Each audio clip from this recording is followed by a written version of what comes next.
دیس میں عدل ہے تو دنیا کی کوئی طاقت ہمیں کچھ نہیں بگاڑ سکتی ہمارا، لیکن اگر ہم ظالم بن گئے تو اللہ کی ظالم سے کوئی محبت نہیں ہے۔ پھر ایٹمی طاقت بن کے بھی کچھ نہ ہوگا، اور گھی کے چراغ جلا کے بھی کچھ نہ ہوگا، اور رات کو دن بنا کے بھی کچھ نہ ہوگا، کہ ظالم کے ساتھ اللہ کی کبھی مدد نہیں آتی، اور مظلوم سے اللہ کبھی پیچھے نہیں ہٹتا، مظلوم چاہے کافر اور دہریہ کیوں نہ ہو۔ مظلوم ایک برادری ہے، اس میں مذہب کا کوئی ٹھپا نہیں، مظلوم ہونا شرط ہے، اللہ اس کے ساتھ ہے۔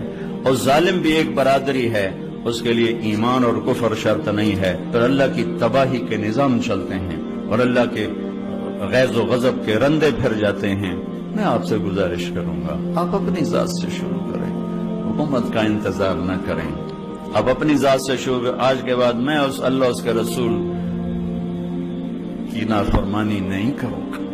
آپ کی عدالت میں کوئی بے نمازی، کوئی وکیل عورت، کوئی وکیل مرد بے نمازی نہ ہو، کوئی ظالم کا پشت پناہ نہ ہو۔ ہم یزید کو سب گالیاں دیتے، حسین کے لیے اب بھی آپ رو رہے تھے، لیکن کام سارے وہی ہوتے ہیں جس سے یزید کی تقویت ملتی ہے، حسین کو نہیں ملتی۔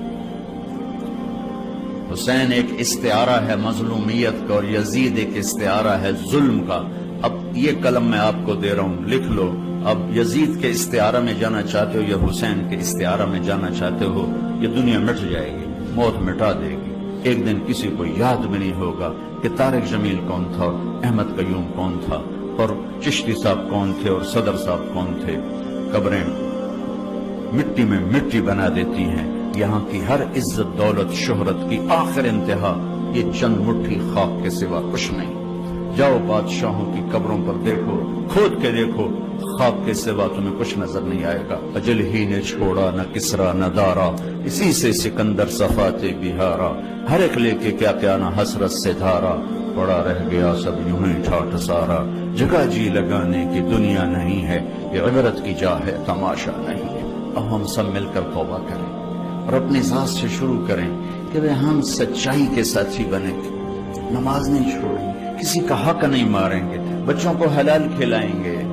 حرام کا لقمہ کبھی سرسبز نہیں ہوتا، اور حلال کے لقمے پر کبھی خزاں نہیں آتی، ظلم کے پیسے پہ کبھی بہار نہیں آتی، اور حلال پیسے پر کبھی خزاں نہیں آتی۔ ظالم کے لیے اللہ کی کسی قسم کی کوئی ہمدردی نہیں، اور مظلوم کے لیے ساتوں آسمان کے دروازے کھلے ہوئے۔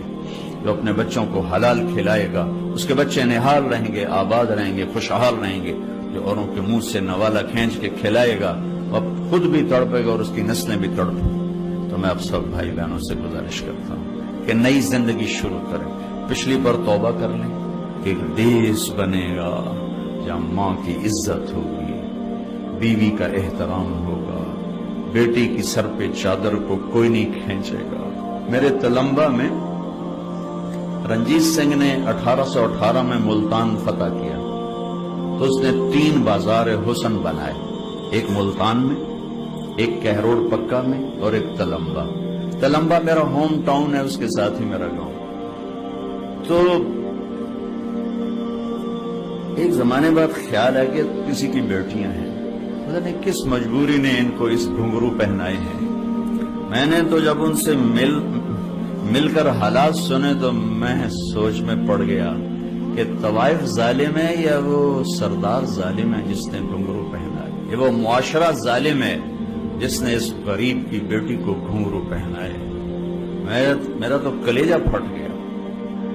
بات تھی ہمارے ایک ساتھی نے کہ میری بیٹی ہو، ہم آپ پہ حضرت بی بی فاطمہ کی چادر چڑھانے آئے، کوئی تقریر ہے، ایک جملہ، ان بچیوں نے پھوٹ پھوٹ کے رونا شروع کر دیا۔ اوئے ہوئے ہوئے، پہاڑ پتھر پگھل رہے تھے ان کے آنسوں۔